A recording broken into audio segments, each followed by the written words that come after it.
ये कहानी है एक ब्लाइंड बॉय की जो जन्म से ही देख नहीं सकता, बट उसका सपना वर्ल्ड का मोस्ट पावरफुल सॉर्सरर बनना है और मैजिक से अपनी आंखों को ठीक करना है।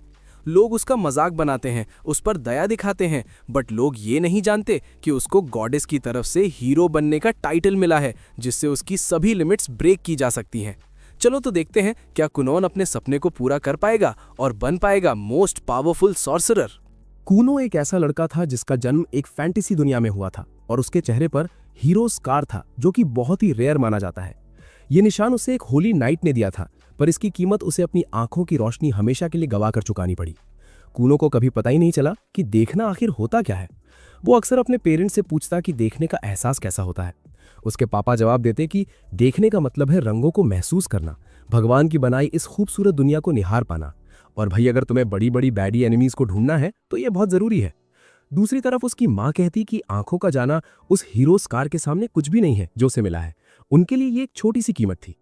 कूनो अक्सर अपने घर की मेड्स को अपने अंधेपन पर तरस खाते सुनता, जिससे वो काफी चिढ़ जाता था। उसे बस एक नॉर्मल बच्चे की तरह ट्रीट होना पसंद था। जल्द ही उसे एक मैजिक इंस्ट्रक्टर दिया गया, पर वो इस आइडिया का बिल्कुल फैन नहीं था, क्योंकि उसे समझ नहीं आता था कि जो बंदा देख ही नहीं सकता उसके लिए मैजिक क्या ही उखाड़ लेगा। एक मेड उसे उस कमरे की तरफ ले जाती है जहां उसका नया ट्यूटर इंतजार कर रहा था। कूनो गुस्से में मेड से पूछता है कि मैजिक सीखने का क्या फायदा जब वो खुद चल तक नहीं सकता और हर वक्त किसी का हाथ पकड़ना पड़ता है। मेड उसकी फ्रस्ट्रेशन समझती है और बताती है कि उसके माथे पर वाटर क्रेस्ट है, जिसका मतलब है कि उसके पास कमाल की मैजिकल पावर है, खास करके वाटर मैजिक के लिए। अगर वो ये सीख ले तो वो अपने लिए और दुनिया के लिए करिश्मे कर सकता है। कूनो को इस पर यकीन तो नहीं होता, पर वो बहस नहीं करता, क्योंकि मेड दरवाजा खोल देती है जहां उसका ट्यूटर जेन उसका वेट कर रही थी। वो blue head nerd baddie Kuno का बड़े प्यार से स्वागत करती है और अपना इंट्रोडक्शन देकर पहला लेसन शुरू करती है। ये लेसन कूनो के लिए काफी आसान निकलता है और वो तुरंत एक सिंपल स्पेल से अपने स्टाफ को गीला कर देता है। जेन उसकी टैलेंट की तारीफ करती है। तब कूनो पूछता है कि उसने मैजिक से आखिर किया क्या। जेन समझाती है कि उसने बस एक छोटा सा स्पेल यूज किया, जिससे एक आंख की पुतली यानी आईबॉल के साइज का पानी का एक गोला बना।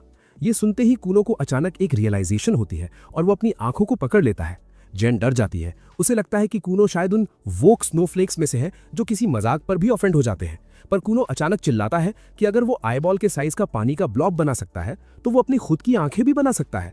अब उसने इन दो बातों को कैसे जोड़ा, ये तो मेरे लिए भी एक राज है। पर भाई, एनिमे लॉजिक के आगे कोई बोल सकता है क्या। वक्त गुजरता है और अब कूनो पहले की तरह ईमो नहीं रहा। वो चीजों को महसूस करने में मजा लेने लगता है। हर तरह के खाने और कमरे की खुशबू उसे काफी पसंद आने लगती है। वो लेटिस चबाना शुरू करता है। भले ही उसे पता नहीं कि वो क्या खा रहा है, पर उसकी मेड उसे बड़े प्यार से सब बताती है और कहती है कि अब खाना बनाना उसके लिए ज्यादा रिवॉर्डिंग है, क्योंकि कूनो इसे इतना एंजॉय कर रहा है। आइको उसके चेहरे पर ब्लूबेरीज रगड़ने लगती है ताकि वो हर सेंस को समझ सके, पर तभी उसकी टीचर फ्लोरा वहां पहुंच जाती है, तो उसे पढ़ने जाना पड़ता है। फ्लोरा एकदम मम्मी वाइब वाली टीचर है और पूछती है कि आज वो क्या पढ़ना चाहता है। कूनो कहता है कि वो आज हिस्ट्री पढ़ना चाहता है, खासकर होली नाइट ह्यू की कहानी। फ्लोरा थोड़ी हैरान होती है, क्योंकि कूनो के अंधे होने की वजह वही होली नाइट है, पर मेड उसे इशारा कर देती है कि कोई बात नहीं। फ्लोरा कूनो से कहती है कि अगर उसे कहीं भी बुरा लगे या अनकंफर्टेबल फील हो तो वो उसे बता दे। कूनो कहता है कि फिक्र मत करो, उसे वो सब कुछ सीखना है जो वो सीख सकता है। जल्द ही उसे अपनी दुनिया की हिस्ट्री पता चलती है कि कैसे डीमंस और ह्यूमंस के बीच एक भयानक जंग हुई थी और इंसान हारने की कगार पर थे। शुक्र है कि इंसानियत की तरफ से एक हीरो निकला जिसका नाम ह्यू द होली नाइट था, जिसने डीमन किंग की तानाशाही को खत्म करके धरती पर शांति कायम की। लेकिन ह्यू को डीमन किंग ने एक श्राप दिया था। उस दिन के बाद से उसके खानदान की हर जनरेशन में कोई ना कोई बच्चा किसी ना किसी कमी के साथ पैदा होता है। किसी का पैर नहीं होता, किसी के दांत नहीं होते और किसी की आंखें नहीं होती। लोग ऐसे लोगों को हीरो का पुनर्जन्म कहने लगे, क्योंकि उनके पास वही हीरो वाला स्कार होता है। पर कूनो इस सोच को बिल्कुल नहीं मानता। उसका मानना है कि वो सिर्फ ह्यू का रीइंकार्नेशन नहीं है, वो अपनी एक अलग पहचान रखता है और उसकी मैजिकल पावर उसकी अपनी है, किसी मरे हुए हीरो का उधार नहीं। वो रोज मैजिक की प्रैक्टिस करता है और बेहतर बनता जाता है, इस उम्मीद में कि एक दिन वो अपनी वो आंखें खुद बना लेगा जिनके साथ धोखा हुआ है। पर इस सब की एक कीमत थी। ज्यादा प्रैक्टिस से उसका मैना और स्टैमिना दोनों खत्म हो जाते हैं। वो थककर जमीन पर गिर जाता है और उसकी मेड उसे उठाकर अंदर ले जाती है। वो थोड़ा परेशान होकर उठता है कि अगर स्टैमिना नहीं बढ़ाया तो अपनी आंखें बनाने में तो सदियां लग जाएंगी। उसकी मेड आइको सजेस्ट करती है कि शायद उन्हें उसे गियर पर डालना चाहिए, बिल्कुल सैम सुलिक की तरह, और थोड़ी स्वॉर्ड ट्रेनिंग के साथ वो इतना स्ट्रांग हो जाएगा कि जितने चाहे उतने स्पेल्स कास्ट कर सकेगा। कुनो इस बात से राजी हो जाता है और आइको बिना देर किए उसके लिए एक तगड़ा स्वॉर्ड मास्टर ढूंढने निकल पड़ती है। अगले ही दिन आइको को ओरू नाम के एक पुराने तलवारबाज मिलते हैं जो कुनो की ट्रेनिंग शुरू करवा देते हैं। पहले ही दिन वो बेसिक्स निपटा लेता है और तभी वहां जेन भी अपनी मैजिक क्लासेस के लिए हाजिर हो जाती है। जेन ये देखकर थोड़ी हैरान है कि लड़का इतनी कड़ी मेहनत कर रहा है। वो उससे पूछती भी है कि क्या उसे थोड़ा ब्रेक चाहिए, पर कुनो तुरंत तलवार साइड में रखता है और अगले लेसन के लिए अपनी वॉन्ड तैयार कर लेता है। जेन को लगता है कि पता नहीं इसमें अब कितनी जान बची होगी, इसलिए वो बस इतना चेक करने का फैसला करती हैं कि जो पिछली बार पढ़ाया था वो उसे याद भी है या नहीं। कुनो तुरंत स्पेल बोलता है, पर भाई एक वाटर बॉल बनाने के बजाय वो एक साथ 10 एकदम चमचमाती हुई पानी की बॉल्स खड़ी कर देता है। जेन की तो फटी की फटी रह जाती है। वो सोचने लगती है कि इसने इतनी जल्दी इस स्पेल पर कमांड कैसे हासिल कर ली। उसे एहसास हो जाता है कि ये लड़का बिल्ट डिफरेंट है। उसी दोपहर कुनो से मिलने रॉयल कैपिटल से एक खास मेहमान आती है, जो असल में वहां की प्रिंसेस मिरी है। जब से कुनो पैदा हुआ था तभी से उन दोनों की सगाई बिट्रोदल हो चुकी थी, क्योंकि कुनो एक नोबल परिवार से था और उसके पास हीरो का स्कार था, जो अपने आप में बहुत बड़ी बात थी। लेकिन मिरी उसे कुछ खास पसंद नहीं करती थी, क्योंकि पिछली बार जब वो आई थी कुनो एकदम मुंह ऐसा बना रहता था, उसके साथ कोई गेम्स नहीं खेलता था। उस दिन के बाद से वो इस बात से डरने लगी थी कि कहीं उसे पूरी जिंदगी एक ऐसे ही ब्रूडी मोफो के साथ न बितानी पड़ जाए। पर इस बार जब उसने कुनो को देखा तो वो दंग रह गई। वो एक नया ही इंसान लग रहा था। उसके चेहरे पर एक प्यारी सी स्माइल थी और उसने बड़े दिल से उसका मैंशन में स्वागत किया। वो तुरंत पूछती है कि क्या कुछ हुआ है, क्योंकि वो आज बदला बदला सा लग रहा है। कुनो जवाब देता है कि उसे मैजिक से इश्क हो गया है और उसे अपनी जिंदगी का एक नया मकसद मिल गया है। फिर वो माफी मांगता है कि पहले वो उसे ढंग से अटेंशन नहीं दे पाता था और बताता है कि उसके पास सुनाने के लिए बहुत कुछ है। अगले ही पल वो उसके सामने एक वाटर बॉल प्रकट करता है। मेरी एक्साइटेड और इम्प्रेस हो जाती है, पर कुनो तो यहाँ रिस्क दिखाने के मूड में था। वो उस वाटर बॉल की मदद से वहां एक शानदार रेनबो बना देता है, जो एकदम सुपर हिट रहता है। वो मेरी का हाथ पकड़कर उसे गार्डन घुमाता है, जहां दोनों अपनी जिंदगी के किस्से शेयर करते हैं। देखते ही देखते सूरज ढलने लगता है और मेरी को वापस कैपिटल जाने के लिए कैरेज में बैठना पड़ता है। अगले दिन कुनो फ्लोरा से कहता है कि वो एक परफेक्ट जेंटलमैन के सारे मैनर्स सीखना चाहता है, ताकि वो मिरी के लिए एक बेहतर पार्टनर बन सके। फ्लोरा उसकी इस सोच से काफी इंप्रेस होती है और उसे वो सारी कर्टसी और एटिकेट सिखाना शुरू करती है जो एक नोबल को आनी चाहिए। लेसन के बाद जेन अपनी क्लास के लिए आती है और कुनो का बदला हुआ अंदाज देखकर हैरान रह जाती है। वो उसे बड़े फॉर्मल तरीके से ग्रीट करता है और अब तक की हर चीज के लिए थैंक यू कहता है। जेन अब उसे बेसिक स्पेल से प्रमोट करने का फैसला करती है और समझाती है कि अब वो कॉम्प्लेक्स स्पेल्स की तरफ बढ़ेंगे, जिसमें उसे स्पेल के हर एक हिस्से यानी कॉम्पोनेंट्स के बारे में सोचना होगा। जैसे कि तुम पानी की विस्कोसिटी, गाढ़ापन, रंग और टेम्परेचर को बदल सकते हो और इसे लाखों तरीकों से यूज कर सकते हो। वो उसके सामने 2 वाटर बॉल्स बनाती है और उन्हें टच करने को कहती है। कुनो वो शेप्स पहले से ही फेमिलियर था, तो वो उन्हें तुरंत पकड़ लेता है और रियलाइज करता है कि एक गर्म है और दूसरी ठंडी। जेन बताती हैं कि ऐसे ही बदलाव एक मैजिशियन को दूसरे से अलग बनाते हैं। कुनो कॉन्सेप्ट समझ जाता है और एक वाटर बॉल बनाकर सामने रखे कप में गिरा देता है। वो आइको से कहता है कि इसे चख कर देखो। आइको थोड़ा कंफ्यूज होती है, पर बिना सवाल किए वो पानी पीती है। जैसे ही वो टेस्ट करती है उसके होश उड़ जाते हैं। वो बताती है कि इसका स्वाद तो एकदम एप्पल जूस जैसा है। जेन तो सदमे में चली जाती है। वो सोचती है कि मुझे इसे नया कुछ सिखाने के लिए पूरी रात जगना पड़ा और ये बंदा इसे तुरंत मास्टर कर लेता है। उसी रात कुनो अपने बेड पर एक हरा और एक लाल एप्पल लेकर बैठा रहता है। वो सोचता है कि वो स्वाद और खुशबू तो समझता है, पर ये कलर आखिर होता क्या है। जब तक वो रंगों को समझने का कोई रास्ता नहीं ढूंढ लेता, तब तक वो अपने मैजिक में बारीकियां नहीं ला पाएगा और अपनी मैजिकल आईबॉल्स बनाने का तो सवाल ही नहीं उठता। अगले दिन ब्रेकफास्ट पर उसके अंदर कुछ बदलता है। वो आइको से कहता है कि उसे बिना दूध वाली मिल्क टी चाहिए, जो सुनने में बेवकूफ़ी लगती है, पर आइको उसका मजाक नहीं उड़ाना चाहती, तो वो बस पानी मांगती है। वो हवा में एक वाटर बॉल बनाकर उसकी तरफ भेजता है और अचानक उसे रियलाइज होता है कि वो पूरी जिंदगी अलग अलग चीज़ों को फील करता आया है। क्या वही चीज़ें रंग हैं जो बाकी सब देखते हैं? वो एक ग्रीन एप्पल उठाता है और पूछता है कि क्या ये रेड है। आइको को लगता है कि लड़का पागल हो गया है। वो कहती है कि ये ग्रीन है, रेड नहीं। फिर वो दूसरा एप्पल उठाता है और पूछता है कि क्या ये रेड है। आइको कहती है हाँ, ये रेड ही है। तब कुनो उसे सरप्राइज कर देता है ये बोलकर कि उस बास्केट में 3 रेड एप्पल्स और 2 ग्रीन एप्पल्स हैं। आइको शॉक हो जाती है, पर कुनो बताता है कि वो चीज़ों को छू कर उन्हें फील कर सकता है। उसे लगता है कि अब वो पहचान सकता है कि हर रंग उसकी उंगलियों को कैसा फील होता है। ये एक बहुत बड़ी इंप्रूवमेंट थी और आइको तुरंत ये खबर उसके पापा को देने भागती है।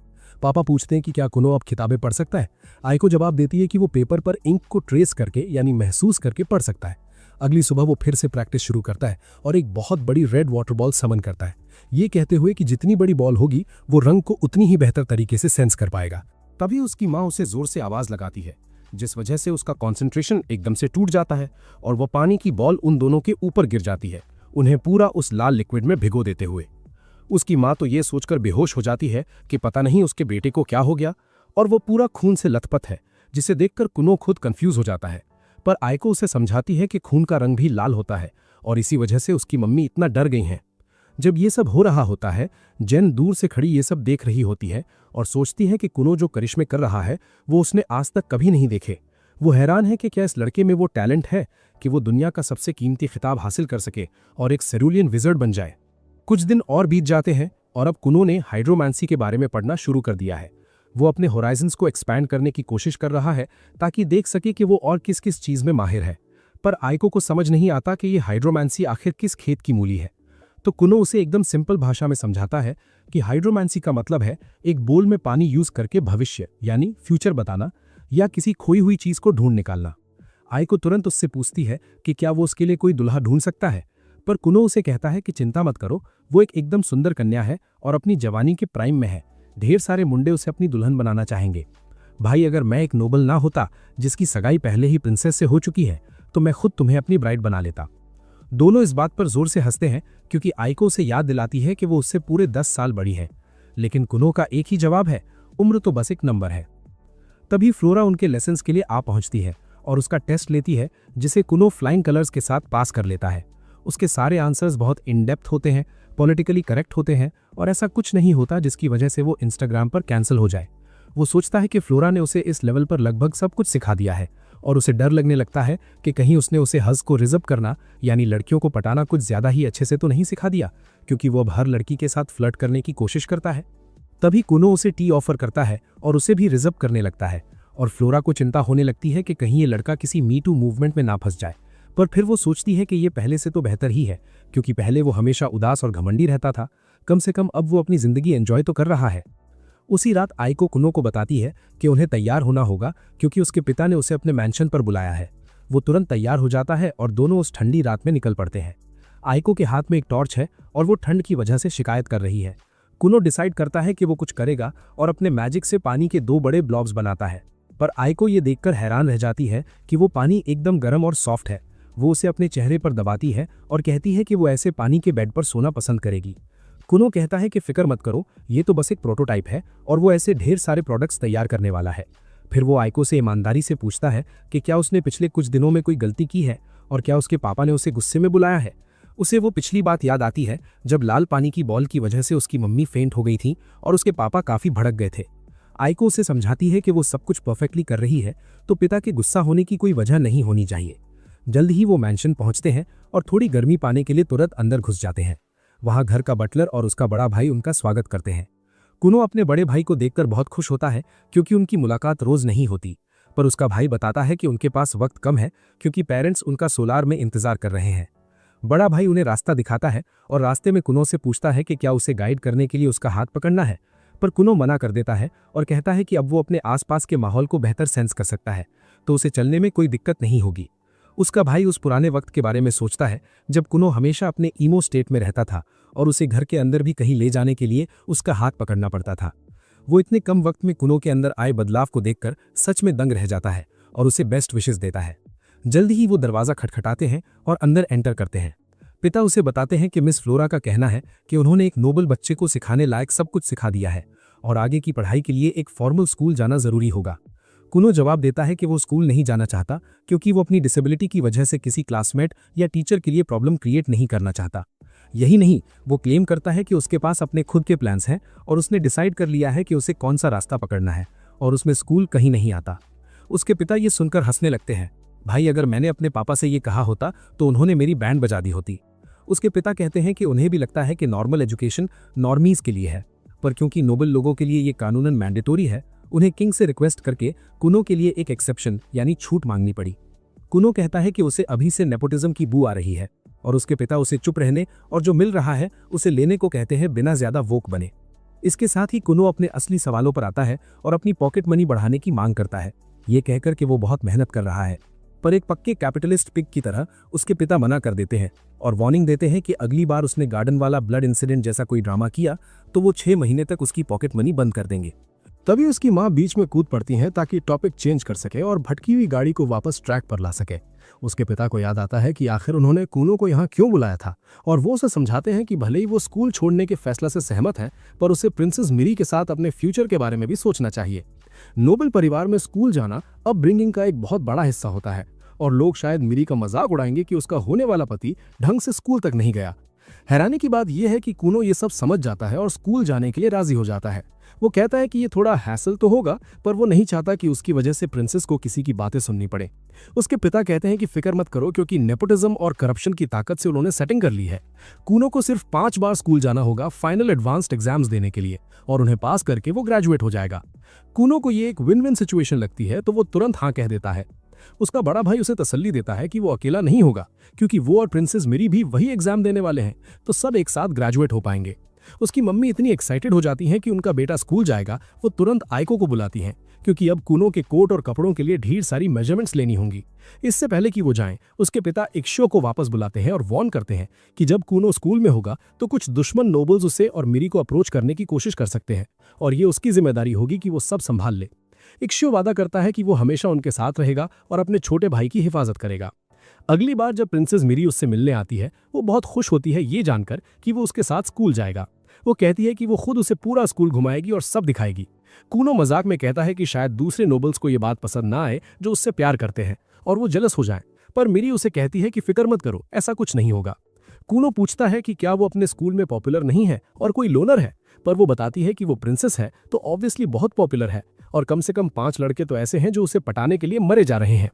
कूनो सोचता है कि ये सब आगे चलकर प्रॉब्लम बन सकता है, इसलिए वो सेल्फ डिफेंस के लिए एक अलग मैजिक स्टाफ लेने का फैसला करता है। फाइनली निकलने का दिन आ जाता है और कूनो इक्शियो के साथ तैयार होता है। सबकी नजर कूनो पर ही है, क्योंकि अपने नए केप और केन के साथ वो एकदम डैशिंग लग रहा है।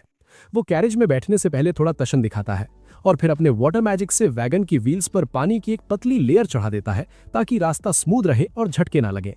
इक्शियो कूनो के आइडियाज से काफी इंप्रेस होता है, जबकि कूनो बस इस बात से खुश है कि उसकी मैजिकल स्किल्स का रियल लाइफ में कोई यूज तो है, वरना जेंडर स्टडीज या एंथ्रोपोलॉजी की डिग्री लेकर क्या ही होता।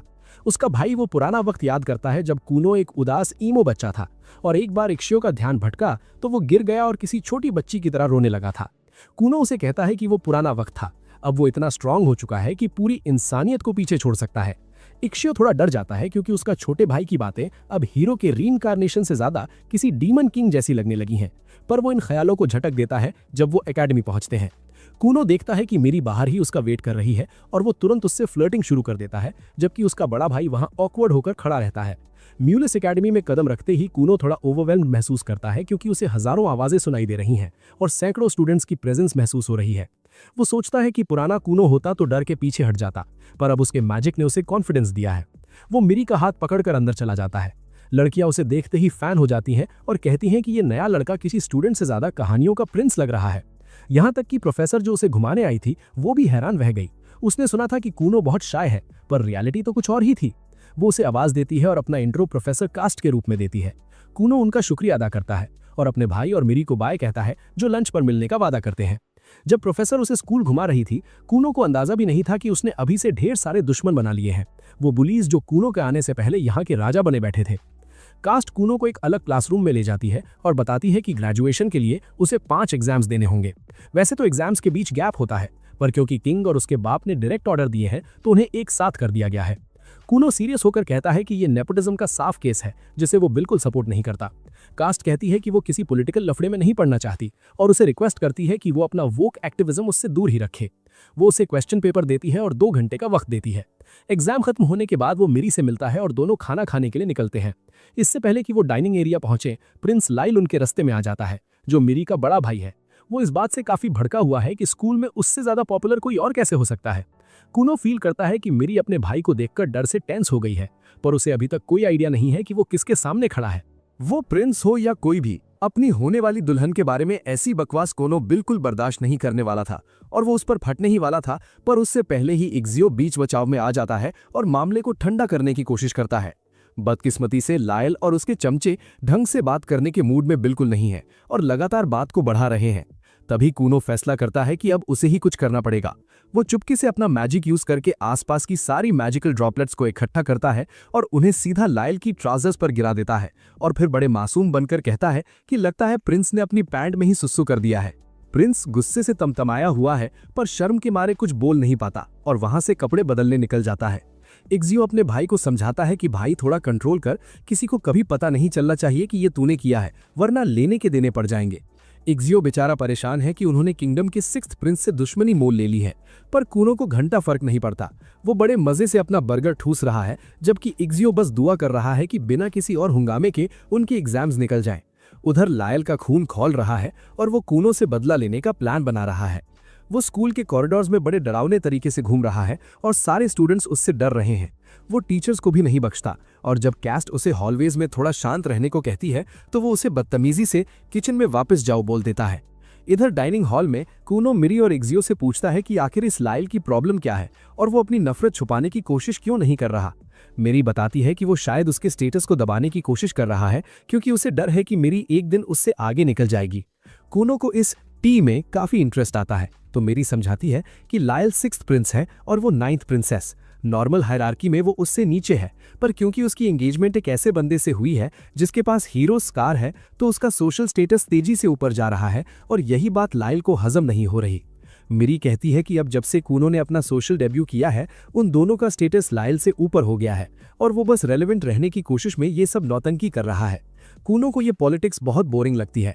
मेरी उसे यकीन दिलाती है कि अगर वो कोई मैजिशियन या होली स्कार वाला बंदा ना भी होता तब भी वो उससे एंगेजमेंट करके खुश रहती। कूनो अपना रिस्क दिखाते हुए कहता है कि वो भी उसका मंगेतर बनकर बहुत खुश है और अगली बार जब वो उसके डैड से मिलेगा तो शुक्राना जताने के लिए उनके आगे घुटनों के बल बैठ जाएगा, भले ही वो किसी और मर्द के आगे कभी न झुके। इसके बाद वो कहता है कि शायद उसे प्रिंस लायल से अपनी हरकत के लिए माफी मांगनी चाहिए, पर मेरी और इग्जियो दोनों उसे साफ मना कर देते हैं। उनका कहना है कि ये आइडिया किसी ऐसी लड़की को डेट करने से भी बुरा है जो अभी भी अपने एक्स के साथ दोस्त है। थोड़ी देर बाद कूनो का फाइनल एग्जाम शुरू होने वाला होता है तो वो टेस्ट से पहले जेन के साथ मैजिक की प्रैक्टिस करता है। रोज की तरह वो पानी का एक ब्लॉब समन करता है और जेन उसे आज इसका सेंसेशन बदलने को कहती है। कूनो तुरंत अपनी पावर से उस ब्लॉब को फ्रीज कर देता है और जब जेन उसे हाथ में लेती है तो वो कहती है कि ये टच करने में एकदम एप्पल जैसा लग रहा है। अब ये कैसे पॉसिबल है ये तो पता नहीं, पर नर्ड बैडीज हमेशा सही होती है। वो कूनो को कहती है कि वो अलग अलग चीजों को छूकर उनका एहसास समझे और फिर उन्हें अपने मैजिक में यूज करे। अब इस मौके का फायदा उठाकर जेन को छू लेने या थोड़ी ग्रास टच करने के बजाय कूनो स्कूल पहुंचते ही एक घोड़े को सहलाना शुरू कर देता है। इग्जियो बाहर आता है और अपने भाई की ये सस हरकतें देखकर दंग रह जाता है, पर वो उसे उसके हाल पर छोड़ देता है। तभी मिरी उनका स्वागत करने भागी चली आती है और कूनो थोड़ा एक्स्ट्रा ड्रामेटिक होकर कहता है कि आज स्कूल में उनकी मुलाकात का आखिरी दिन है तो उसे ऐसा लग रहा है जैसे दुनिया ही खत्म होने वाली हो। इसके बाद वो अंदर जाता है जहां कैस्ट उसे बताती है कि आज उसका फाइनल एग्जाम बाकी सारे स्टूडेंट्स के साथ होगा। कूनो ये सुनकर थोड़ा शॉक्ड होता है पर एक्साइटेड भी है क्योंकि पहली बार उसे असली स्कूल लाइफ का फील मिलने वाला है। वो कैस्ट की तरफ मुड़ता है और कहता है कि वो उनके स्पेशल रूम में उनके साथ बिताए वक्त को बहुत मिस करेगा और कैस्ट को इस बात से बिल्कुल फर्क नहीं पड़ता कि ये सुनने में कितना इनअप्रोप्रिएट लग रहा है। वो कूनो से कहती है कि वो बस उस पर नजर रखेगी और उसे टेस्ट के लिए बेस्ट ऑफ लक बोलती है। इग्जियो नोटिस करता है कि कूनो और कैस्ट काफी क्लोज हो गए हैं और कूनो हाँ में जवाब देता है कि एग्जाम्स के दौरान उन्होंने बहुत बातें की हैं।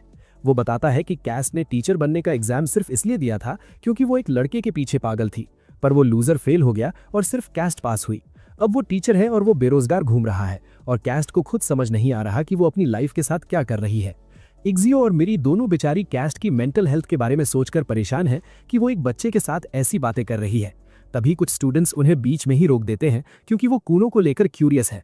कैस्ट उसे अपना इंट्रोडक्शन देने को कहती है और कूनो खुद को मिरी का फियांसे और इग्जियो का छोटा भाई बताता है। सब बिना किसी वजह से इंप्रेस हो जाते हैं। कूनो कहता है कि वो ये देखकर खुश है कि उसके भाई और मंगेतर के दोस्त भी हैं क्योंकि अब तक कोई उनके पास नहीं आया था तो उसे लगा कि वो दोनों लोनर्स हैं। इग्जियो उसे कहता है कि इतना बेइज्जत मत कर हमें, और मेरी शर्माते हुए समझाती है कि उसने खुद अपने दोस्तों को दूर रहने को कहा था ताकि वो कूनो के साथ क्वालिटी टाइम बिता सके। कूनो माफी मांगता है कि वो उसके फीलिंग्स को समझ नहीं पाया और फिर से दोहराता है कि वो खुश है कि उनके दोस्त है। वो उनसे डायरेक्ट नहीं पूछना चाहता था कि क्या उनके दोस्त नहीं है क्योंकि वो बदतमीजी होती और मम्मी ने उसे बदतमीज नहीं बनाया।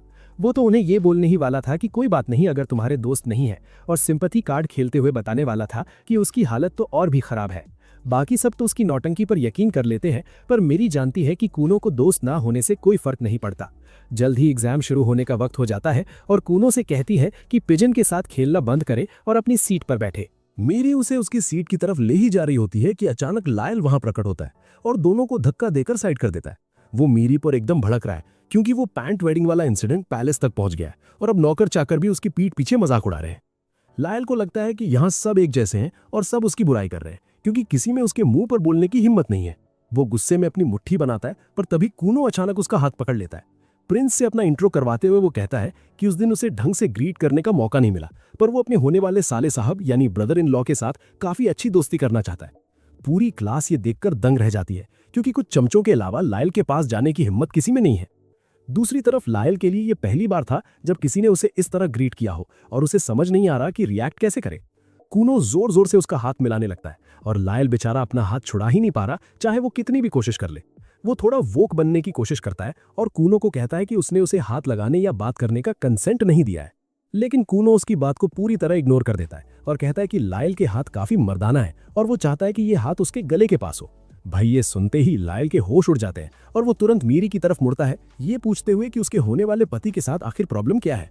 जवाब देने के बजाय मीरी जोर जोर से हंसने लगती है, क्योंकि उसने कभी सपने में भी नहीं सोचा था कि लायल इतना शर्मा यानी ब्लश कर सकता है। लायल और भी ज्यादा एम्बैरस हो जाता है जब पूरी क्लास मीरी के साथ मिलकर उस पर हंसने लगती है। वो गुस्से में कूनो को अपना हाथ छोड़ने का ऑर्डर देता है। कूनो आखिरकार उसे छोड़ देता है और मामला शांति से सुलझ जाता है। फिर कैस्ट एग्जाम शुरू करती है और जब शीट्स चेक हो जाती हैं तो वो अनाउंस करती है कि सब पास हो गए हैं। सब लोग बहुत खुश हैं और कूनो सेलिब्रेट करता है कि वो अपने भाई और मंगेतर के साथ ग्रेजुएट हो गया। उसी शाम वो घर के लिए निकलता है और सबको गुड बाय कहता है। इस अनोखे पर दिल जीतने वाले लड़के को विदा करते वक्त सब उदास है, और यहाँ तक कि लायल भी कूनो से मिलने के बाद थोड़ा बदला बदला सा लग रहा है। अगले दिन जेन के साथ उसके मैजिक लेसन्स फिर से शुरू होते हैं और वो उसे एक छोटा सा तूफान यानी टाइफून बनाने को कहती है।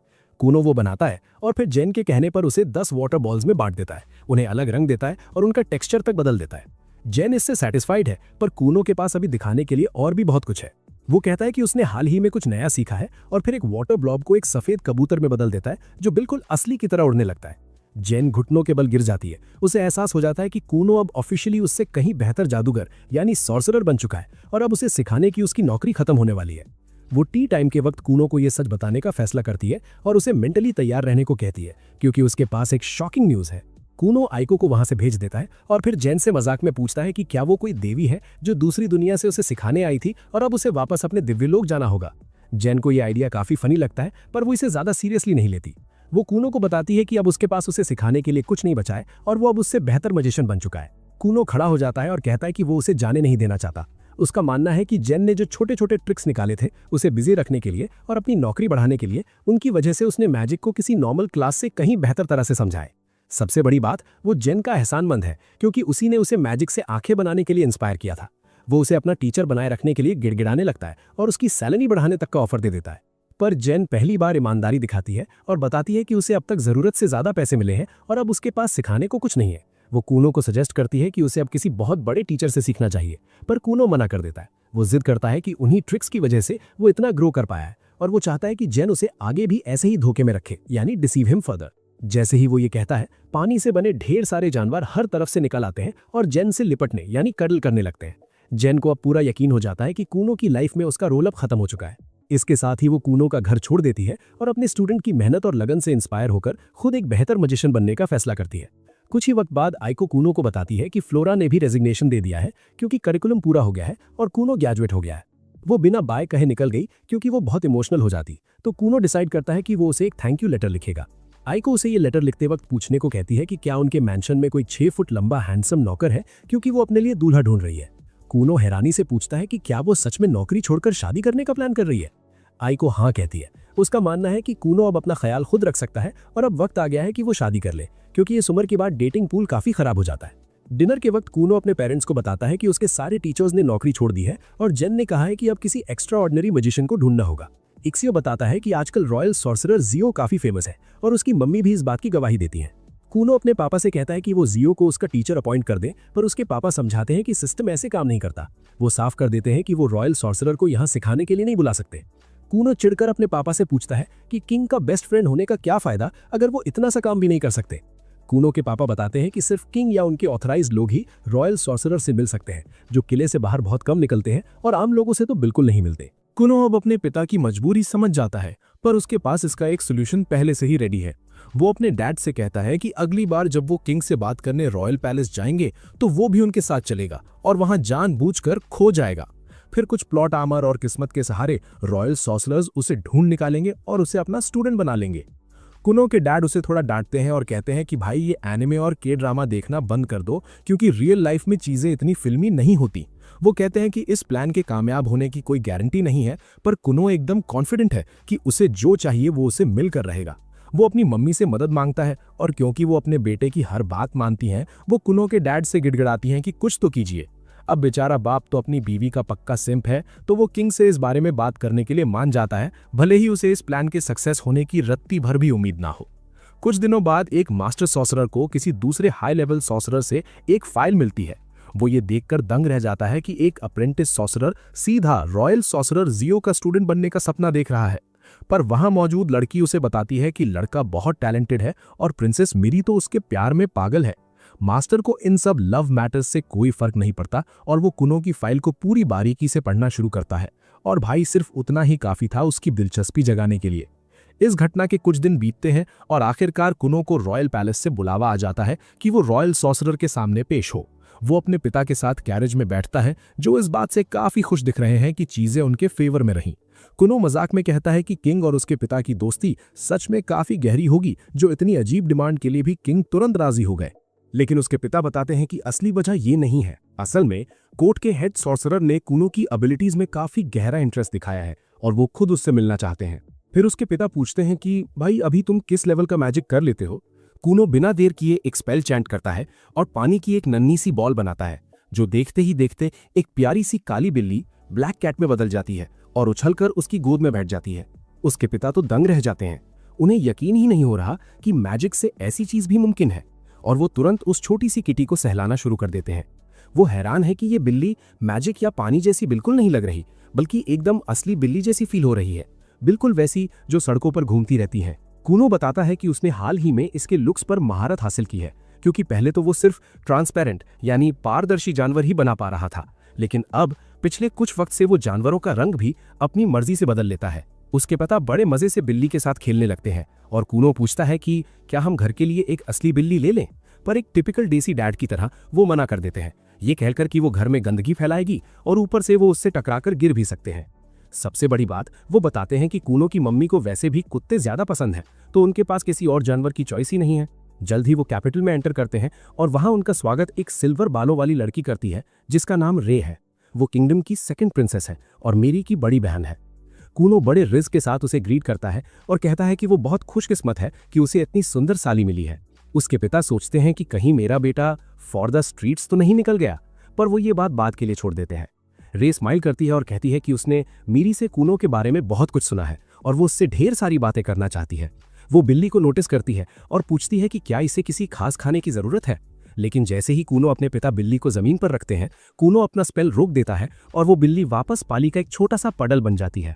रे को एहसास होता है कि कुनो जितना उसने सोचा था उससे कहीं ज्यादा स्किल्ड है, जबकि उसके पिता इस बात से उदास हैं कि उन्हें बिल्ली का नाम रखने का मौका ही नहीं मिला। रे कुनो को ब्लैक टावर तक ले जाने का ऑफर देती है, जबकि उसके पिता कहते हैं कि वो किंग से थोड़ी गुफ्तगू करेंगे और फिर घर निकल जाएंगे।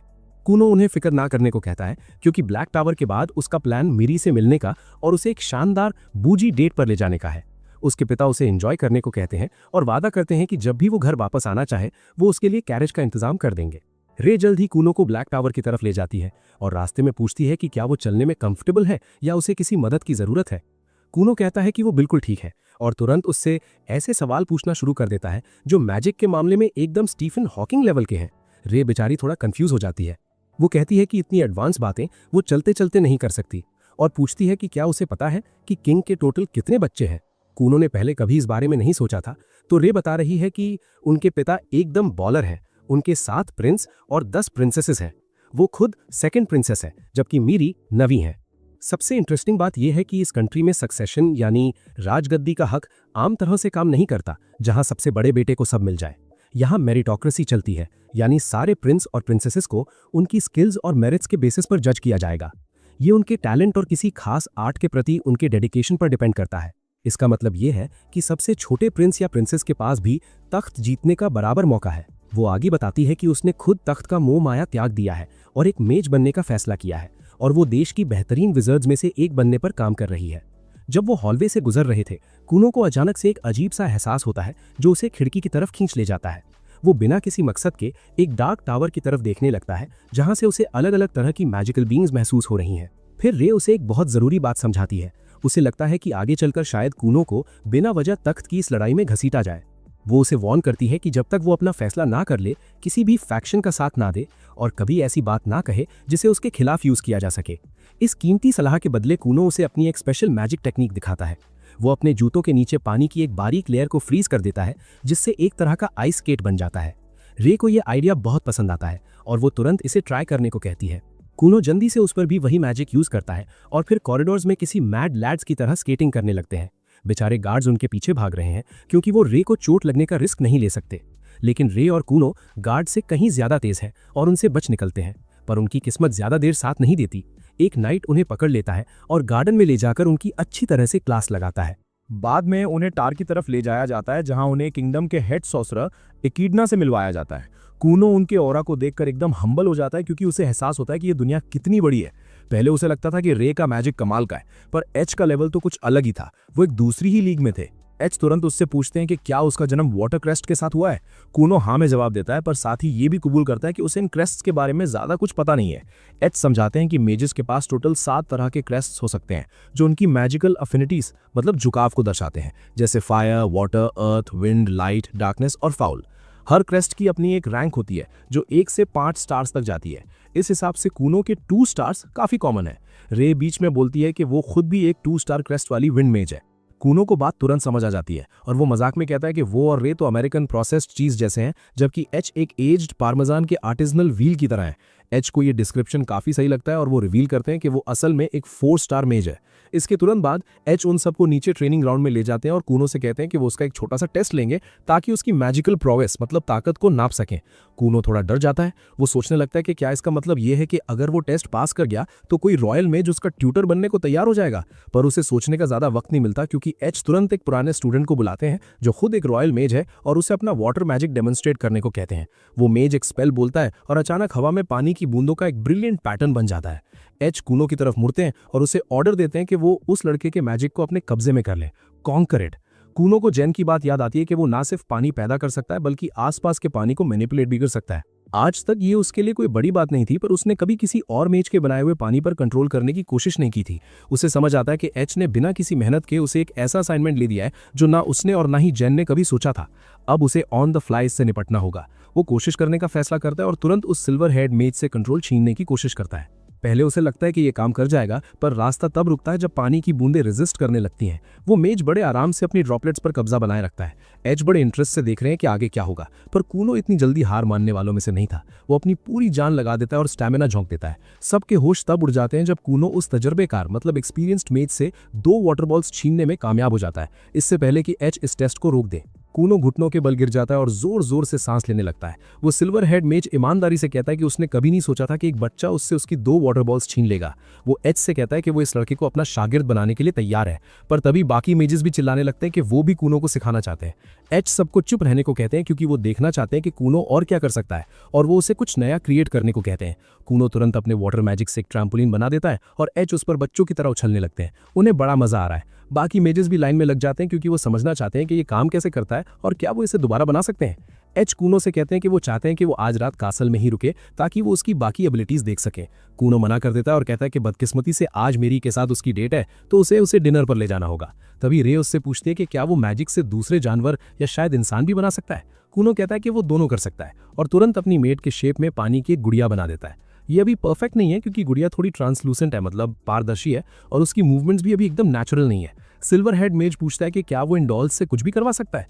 कूनो बताता है कि एक बार उसने इन्हें उड़ाने की कोशिश की थी, पर वो काफी अजीब और डम लग रहा था। एच तुरंत एक्साइटेड हो जाते हैं और कूनो को डेमो देने पर मजबूर करते हैं। वो डॉल के साथ खेलने लगता है, उसे हवा में बार बार ऊपर नीचे भेजता है, जिससे कासल के आधे लोग डर जाते हैं, जिस वजह से उसे एक बार फिर डांट पड़ती है और सबको माफी मांगनी पड़ती है। शाम होते ही एच कूनो को बताते हैं कि वो टेस्ट में कामयाब हो गया है और वो खुद कूनो के लिए एक सॉर्सरर असाइन करेंगे ताकि वो बेहतर मैजिक सीख सके। कूनो बहुत खुश होता है और अपने पापा को बताने जाता है, पर उसके पापा पहले से ही भड़के हुए हैं क्योंकि उन्होंने कुछ ही घंटों में अपने बेटे की 2 बार शिकायत सुन ली है। वो उसे इररिस्पॉन्सिबल होने के लिए अच्छी तरह सुनाते हैं। जल्द ही उसके पापा मैंशन के लिए निकल जाते हैं और कूनो वहां रे के साथ रह जाता है। रे को एहसास होता है कि अगर वो जल्दी नहीं निकले तो कूनो डिनर के लिए लेट हो जाएगा। रे कहती है कि उन्हें मैजिक यूज करना होगा वरना वो वक्त पर नहीं पहुंचेंगे। वो एक एक्सपेरिमेंट करते हैं। कूनो पानी का एक बबल बनाता है और रे अपनी विंड मैजिक से उसे अलादीन के मैजिक कारपेट की तरह आगे ढकेलती है। वो आसमान में उड़ते हुए मीरी के कमरे के पास पल भर में पहुंच जाते हैं, पर अफसोस रे लास्ट में मैजिक कम करना भूल जाती है और उसे एकदम बंद कर देती है, जिस वजह से दोनों धड़ाम से नीचे गिरते हैं। नाइट डारियो उन्हें आज तीसरी बार पकड़ लेता है और गुस्से में उन्हें एक लंबा लेक्चर देना शुरू कर देता है, जबकि बेचारी मेरी अपनी सुंदर ड्रेस में अपने प्रिंस चार्मिंग का इंतजार कर रही है। मेरी भी कूनो का वेट करते करते एकदम परेशान हो रही है। वो अपने कमरे में इधर उधर टहल रही है और सोच रही है कि उसका होने वाला दूल्हा आखिर आएगा भी या नहीं। उसकी मेड उसे शांत करने की कोशिश करती है, ये कहकर कि कूनो शायद अकेडमी में ज्यादा देर रुक गया होगा और इसलिए उसे आने में देरी हो रही है। शुक्र है कि थोड़ी ही देर में दरवाजे पर दस्तक सुनाई देती है और मेड देखती है कि एक गार्ड बाहर इंतजार कर रहा है। वो अनाउंस करता है कि कूनो आ चुका है और बाहर प्रिंसेस का वेट कर रहा है। मेड जैसे ही पीछे मुड़ती है, वो देखती है कि मेरी बड़े आराम से काउच पर बैठी महंगी चाय पी रही है, जैसे कि अभी थोड़ी देर पहले वो टेंशन में पूरे कमरे में चक्कर नहीं काट रही थी। इससे पहले कि मेड अपनी बात पूरी कर पाती, मेरी कमरे से बाहर निकलकर अपने मंगेतर की तरफ तेजी से बढ़ चली थी। वो देखती है कि कूनो सीढ़ियों के नीचे उसका इंतजार कर रहा है। वो तुरंत लेट होने के लिए माफी मांगता है और फिर अपना रिज दिखाते हुए कहता है कि आज रात चांद बहुत खूबसूरत लग रहा है, भले ही वो बेचारा खुद हैला ब्लाइंड है। वो मीरी से उसका हाथ मांगता है, जो वो बड़े प्यार से उसे पकड़ा देती है और कूनो तुरंत उसे अपनी शानदार विप में बिठाकर एक 3 Michelin star Gordon Ramsay level के रेस्टोरेंट ले जाता है। वो उस फाइन डाइन रेस्टोरेंट में एंटर करते हैं और उन्हें तुरंत बहुत महंगा स्पार्कलिंग वाटर ऑफर किया जाता है। पर भाई वो तुम्हारी तरह ब्रोक बॉयज नहीं है, वो जो चाहे अफोर्ड कर सकते हैं। दोनों पानी पीना शुरू करते हैं, जबकि मीरी की मेड नोटिस करती है कि कूनो कितने जेंटलमैनली तरीके से खुद को कैरी कर रहा है।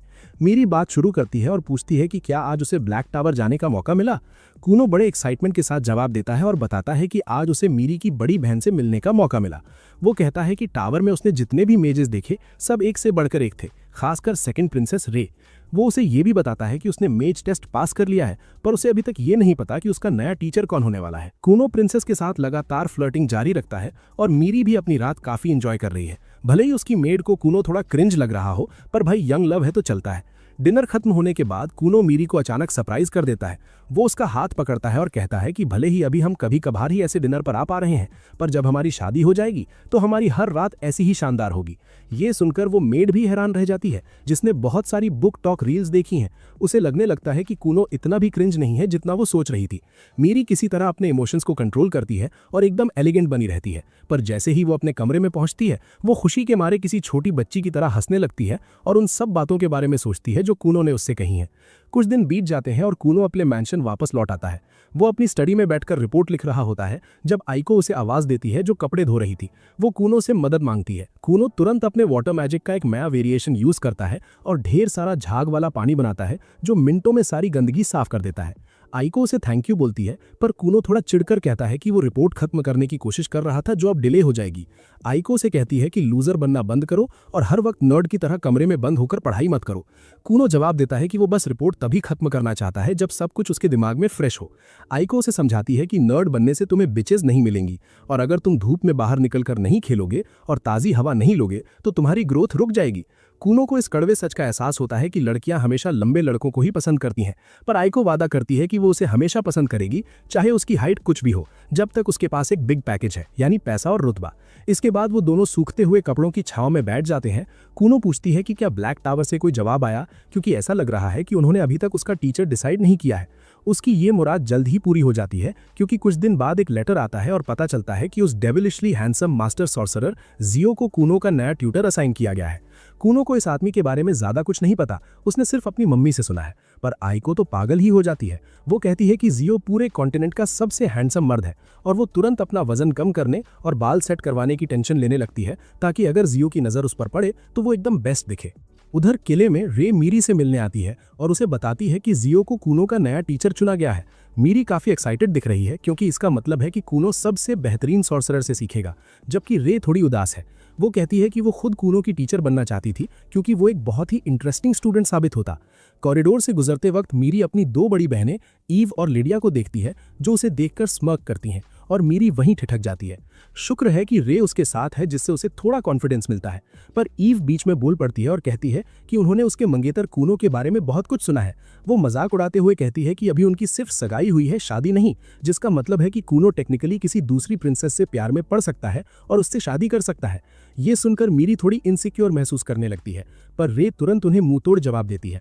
वो कहती है कि तुम दोनों इतनी चॉप्ड दिखती हो कि अगर कूनो के पास असली आंखें होती भी तब भी वो तुम्हारी तरफ ना देखता। ये सुनकर वो लड़कियां गुस्से में लाल पीली हो जाती हैं और वहां से भागते हुए कहती हैं कि रे को अपने काम से काम रखना चाहिए और एक प्रिंसेस की तरह बिहेव करना चाहिए, क्योंकि वो पहले ही एक नाइट से 3 बार डांट खा चुकी है। इधर कूनो अपने मैंशन में आइको के साथ चाय की चुस्कियां लेते हुए सोच रहा है कि उसका नया टीचर आखिर कैसा इंसान होगा। वहीं आइको तो बस जियो के ख्यालों में ही शर्मा रही है, ये सोचकर कि अब वो उस लेजेंडरी हैंडसम मर्द को इतने पास से देख पाएगी। तभी अचानक एक कैरेज उनके दरवाजे पर रुकती है और उसमें से मिरी उछलकर बाहर आती है। कूनो उसे इस तरह बिन बुलाए देखकर थोड़ा हैरान तो होता है, पर तुरंत अपना रिज मोड ऑन कर देता है।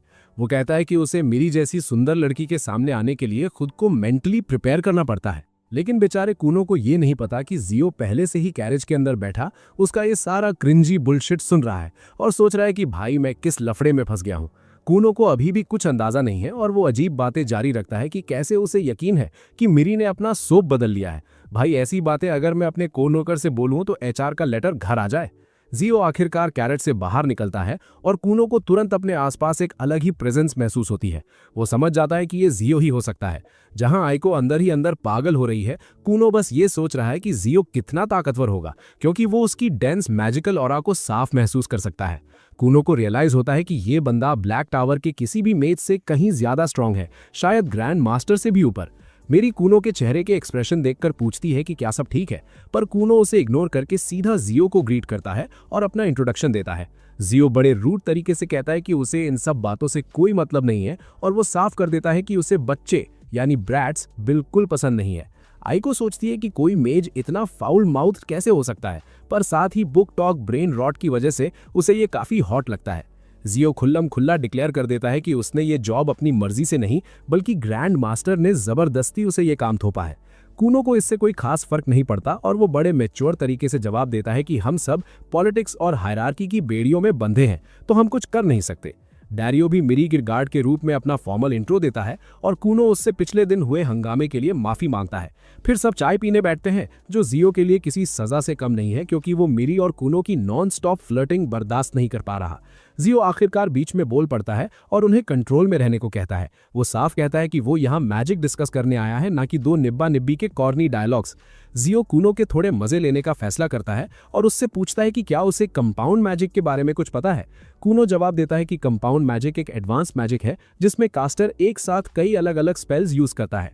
जियो स्माइल करके पूछता है कि तुम एक साथ कितने स्पेल्स यूज कर सकते हो, पर कूनो जो जवाब देता है उसके लिए जियो बिल्कुल तैयार नहीं था। कूनो कहता है कि वो 31 स्पेल्स एक साथ चला सकता है और कभी कभी 32 तक भी पहुंच जाता है, पर वहां अक्सर फेल हो जाता है। जियो सच में इंप्रेस हो जाता है और बताता है कि वो खुद 50 स्पेल्स तक जा सकता है, जिसे सुनकर कूनो दंग रह जाता है।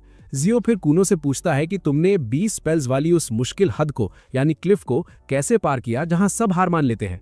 कूनो बताता है कि उसने बस ढेर सारे स्पेल्स को एक साथ क्लब किया और उन्हें एक के ऊपर एक स्टैक कर दिया। जियो को यकीन नहीं होता कि किसी बच्चे ने ये टेक्निक खुद से ढूंढ ली। उसे अब समझ आता है कि ब्लैक टावर के बाकी मेजेस उसे कूनो का टीचर बनते देख इतने गुस्से में क्यों थे। उन्होंने कहा तो था कि कूनो इंटरेस्टिंग है, पर शायद उन्हें भी अंदाजा नहीं था कि कूनो कितना एक्सेप्शनल टैलेंट है। जियो अब थोड़ा सीरियस हो जाता है और अपनी सीट से उठते हुए कूनो से कहता है कि मुझे दिखाओ तुम क्या कर सकते हो, क्योंकि वो अपना वक्त ऐसे लोगों पर बर्बाद नहीं करना चाहता जो सिर्फ बड़ी बड़ी बातें करते हैं। वो कूनो को कहता है कि उसकी चापलूसी करे और गिड़गिड़ाकर उसे अपना ट्यूटर बनने को कहे। मिरी को लगता है कि कूनो ऐसा कभी नहीं करेगा, पर वो एकदम गलत साबित होती है। कूनो तुरंत घुटनों पर आ जाता है और जियो की तारीफें शुरू कर देता है कि वो दुनिया का बेस्ट सोर्सरर है, उसकी खुशबू कितनी अच्छी है और यहाँ तक कि उस जैसा स्ट्रेट बॉय भी जियो के प्यार में पड़ सकता है। जियो बेचारा क्रीप्ड आउट हो जाता है और उसे थोड़ा शांत रहने को कहता है। फिर वो अपना एक स्पेल यूज करके मिट्टी की एक दीवार खड़ी कर देता है और कूनो को उसे तोड़ने का चैलेंज देता है। लेकिन कूनो के शुरू करने से पहले जियो उसे वही वाटर बेड बनाने को कहता है जिसकी उसने इतनी तारीफें सुनी है। कूनो तुरंत मैजिक से वाटर बेड तैयार करता है और जियो उस पर बैठकर कूनो का टेस्ट देखने का प्लान बनाता है। पर जैसे ही वो बेड को टच करता है वो किसी दूसरी दुनिया में पहुंच जाता है। वो बेड इतना सॉफ्ट था कि जियो तुरंत गहरी नींद में सो जाता है। वहीं कूनो उस दीवार का मुआयना करता है और उसे रियलाइज होता है कि भले ही ये दीवार सिंपल दिख रही है, पर इसके अंदर मैजिक बहुत ही डेंस है जो इसे लगभग इनडिस्ट्रक्टिबल बनाता है। उसे पता चलता है कि जियो ने इस पर 40 से ज्यादा स्पेल्स कंपाउंड किए हैं। पर कूनो घबराता नहीं है, बल्कि वो प्रिंसेस के साथ चाय पीने बैठ जाता है और कहता है कि पहले जियो को नींद से उठने दो, फिर वो इस दीवार को तोड़ेगा। 2 घंटे बीत जाते हैं और जब जियो की आंख खुलती है तो सूरज ढल रहा होता है और दीवार अभी भी खड़ी थी। वो कूनो से पूछता है कि क्या हार मान ली, पर कूनो जवाब देता है कि वो बस उनके उठने का इंतजार कर रहा था। कूनो दीवार के पास जाता है और अपना डिटर्जेंट वाटर मैजिक यूज करता है जो धीरे धीरे मिट्टी को धोने लगता है। जियो स्माइल करता है क्योंकि वो समझ जाता है कि कूनो ने बाकी लोगों की तरह वाटर ब्लास्ट से ताकत लगाने के बजाय दिमाग वाला रास्ता चुना है। ये नज़ारा देखकर जियो अपना फैसला सुनाता है और कूनो को फॉर्मली अपना शागिर्द यानी स्टूडेंट कबूल कर लेता है। वो उसे बताता है कि कल से वो उसके सारे एक्सपेरिमेंट्स में उसका हाथ बटाएगा। अगले दिन जियो फिर से प्रिंसेस मेरी के साथ वहां पहुंचता है और आते ही कूनो को मजाक में कहता है कि वो दुनिया का सबसे किस्मत वाला लड़का है क्योंकि उसे पूरे किंगडम के बेस्ट मेड्स से सीखने का मौका मिल रहा है। कूनो भी अब चापलूसी का उस्ताद बन चुका है। वो तुरंत जियो पर मक्खन लगाना शुरू कर देता है और कहता है कि वो सच में लकी है क्योंकि उसे किंगडम का सबसे हैंडसम मर्द ट्रेन कर रहा है। जियो थोड़ा गर्व महसूस करता है और स्माइल करते हुए कहता है कि आज का काम बहुत मेहनत वाला होने वाला है, तो कूनो ये उम्मीद न रखे कि वो उस पर रहम खाएगा। कूनो तुरंत किसी सोप ओपेरा एक्टर की तरह अपना सर पकड़ लेता है और कहता है कि जियो, अगर आपने मुझ पर रहम खाया तो मुझे लगेगा कि आप अब मुझसे प्यार नहीं करते। जियो इस नन्हे थरकी की बातों से थोड़ा घबरा जाता है और उसे कंट्रोल में रहने को कहकर अंदर ले जाता है, लेकिन कमरे के अंदर पहुंचते ही कूनो का सारा जोश ठंडा पड़ जाता है जब उसे पता चलता है कि आज का काम सिर्फ जियो के बनाए हुए कचरे जैसे मेमोस को साफ सुथरी हैंडराइटिंग में डॉक्यूमेंट्स में उतारना है। कूनो समझ जाता है कि जियो बस अपना काम उस पर थोप रहा है क्योंकि वो खुद बहुत आलसी है। कूनो तो आज नए नए मैजिक सीखने के सपने देख रहा था, पर अफसोस उसके पास कोई ऑप्शन नहीं था और वो काम करने के लिए मान जाता है। जियो बाकी सबको बाहर निकलने का ऑर्डर देता है क्योंकि ये डॉक्यूमेंट्स नेशनल सीक्रेट्स है जिन्हें उसके और कूनो के अलावा कोई नहीं पढ़ सकता। मेरी से माफी मांगकर वो वादा करता है कि वो काम निपटाकर जल्दी उसके पास आएगा। मेरी स्माइल करके बाहर चली जाती है, जिसके बाद जियो कूनो को वही वाटर बेड बनाने को कहता है जो उसने कल बनाया था। कूनो तुरंत मैजिक से एक गर्म और आरामदायक बेड तैयार कर देता है। बिना एक लफ्ज कहे जियो उस पर धड़ाम से गिरता है और गहरी नींद में सो जाता है। कूनो एक ठंडी सांस भरता है और अपने काम में लग जाता है। बाहर गजीबो में मेरी आइको को एक तरफ ले जाती है और उसे बताती है कि वो पिछले कुछ दिनों से तलवारबाजी सीख रही है, पर वो ये बात कूनो को अभी नहीं बताना चाहती। आइको हैरान है क्योंकि किसी प्रिंसेस का तलवार उठाना आम बात नहीं है, पर वो राज रखने का वादा करती है। मेरी जल्दी ही तैयार होकर अपनी लकड़ी की तलवार उठाती है और डारियो के खिलाफ अरीना में उतर जाती है। दोनों के बीच मुकाबला शुरू होता है और साफ दिख रहा है कि मेरी अभी सीख ही रही है, पर वो तेजी से प्रोग्रेस कर रही है। वो कूनो के बराबर बनना चाहती है। उसे पता है कि कूनो के पास हीरो का स्कार है और वो आगे चलकर बहुत फेमस होने वाला है, इसलिए वो खुद को इतना काबिल बनाना चाहती है ताकि दुनिया उन्हें एक बराबर नजर से देखे। ऊपर कमरे में कूनो पुराने कागजों यानी पार्चमेंट्स को, उन अक्षरों को समझने की कोशिश कर रहा है, पर जियो की हैंडराइटिंग इतनी घटिया है कि ये पहचानना मुश्किल है कि क्या लिखा है और क्या डायग्राम है। जब वो एक मेमो से जूझ रहा होता है तभी जियो की नींद खुलती है और वो एकदम रिचार्ज महसूस कर रहा होता है। वो कूनो से पूछता है कि भाई काम कहाँ तक पहुंचा। कूनो जवाब देता है कि लगभग आधा हो गया है, पर तारीफ करने के बजाय जियो उसका मजाक उड़ाने लगता है। वो कहता है कि एक अंधा आदमी भी तुमसे तेज काम कर लेता। कूनो पलटकर जवाब देता है कि आपकी हैंडराइटिंग पढ़ने की कोशिश में कोई भी अंधा हो सकता है। वो कहता है कि मिट्टी में लिपटे हुए किसी केंचुए को भी अगर पेपर पर रगड़ दिया जाए तो वो आपकी राइटिंग से बेहतर दिखेगा। जियो उसे कहता है कि मेरे शानदार काम की तुलना उस केंचुए से मत करो, पर कूनो साफ कह देता है कि वो इस सारे एक्स्ट्रा काम का बिल उसे जरूर भेजेगा। जियो उसे ज्यादा होशियार ना बनने को कहता है और समझाता है कि ये सब भी उसकी ट्रेनिंग का हिस्सा है। कूनो हैरान होता है। तब जियो बताता है कि जो हम किताब से पढ़ते हैं वो सिर्फ इन्फॉर्मेशन होती है जो हम जल्दी भूल जाते हैं, पर जब हमारा दिमाग किसी चीज को इंटरप्रेट करता है और हमारे हाथ उसे लिखते हैं तो वो ज्ञान बनकर हमारी याददाश्त में हमेशा के लिए छप जाता है। कूनो को आखिरकार इस वैक्स ऑन वैक्स ऑफ वाली ट्रेनिंग का लॉजिक समझ आ जाता है और जियो को थैंक यू कहता है। शाम होते ही जियो निकलने की तैयारी करता है और कूनो को बचा हुआ काम अगले बार तक खत्म करने को कहता है, पर निकलने से पहले कूनो उसे एक अजीब से डायग्राम के बारे में पूछता है जो किसी स्पेल जैसा लग रहा था। जियो को लगता है कि इसे समझाने से बेहतर दिखाना होगा, इसलिए वो कूनो को अगली बार कैपिटल बुलाता है। कूनो एक्साइटमेंट में मिरी की तरफ मुड़ता है और कहता है कि वो बहुत जल्द फिर से मिलेंगे। अगले दिन वो कैपिटल पहुंचता है और ब्लैक टावर में एंटर करते ही रॉयल मेजर्स उसे घेर लेते हैं और सवालों की बौछार कर देते हैं। इससे पहले कि वो जवाब देता, जियो वहां पहुंच जाता है और कूनो को अंदर आने का ऑर्डर देता है। रे डर के मारे जियो से पूछती है कि तुम इसे डीमन रूम में तो नहीं ले जा रहे। जियो कोई जवाब नहीं देता और कूनो को वही वाटर बेड बनाने को कहता है। थोड़ी ही देर में सारे वो नोजी स्टूडेंट्स गहरी नींद में सो जाते हैं। वो दोनों फिर से आगे बढ़ने लगते हैं और रास्ते में जियो पूछता है कि क्या कूनो को मैजिकल वेपन्स के बारे में कुछ पता है। कूनो जवाब देता है कि ये वो स्पेशल हथियार होते हैं जो यूजर के मैजिक को चैनल कर सकते हैं। जियो हाँ में सर हिलाता है और समझाता है कि कुछ ऐसे मेजेस होते हैं जिनका काम ही रॉयल मेजेस के लिए ये हथियार तैयार करना होता है। इसके बाद वो अपनी स्टडी का दरवाजा खोलता है जहां हर तरफ धूल और ढेर सारे स्क्रोल्स पड़े हुए थे। कूनो ये देखकर दंग रह जाता है, पर एक्साइटेड भी बहुत है। वो तुरंत स्क्रोल्स को छानने लगता है और उसे एक के बाद एक नए स्पेल्स मिलने लगते हैं जो उसने पहले कभी ट्राई नहीं किए थे। स्क्रोल्स के ढेर में उसे एक स्पेशल मैजिक बुक मिलती है जो सिर्फ कुछ चुनिंदा रॉयल मेजेस के लिए ही होती है। कूनो मजाक में कहता है कि वो इस बुक तक पहुंचने के लिए नेपोटिज्म की पावर का पूरा फायदा उठाएगा। वो उत्साह में जियो की तरफ मुड़ता है और कहता है कि वो हमेशा के लिए यहीं रहना चाहता है। जियो पलटकर कहता है कि उसे यहाँ रहने की जरूरत नहीं है, क्योंकि वक्त आने पर अगर वो चाहे तो ये सब उसका हो सकता है।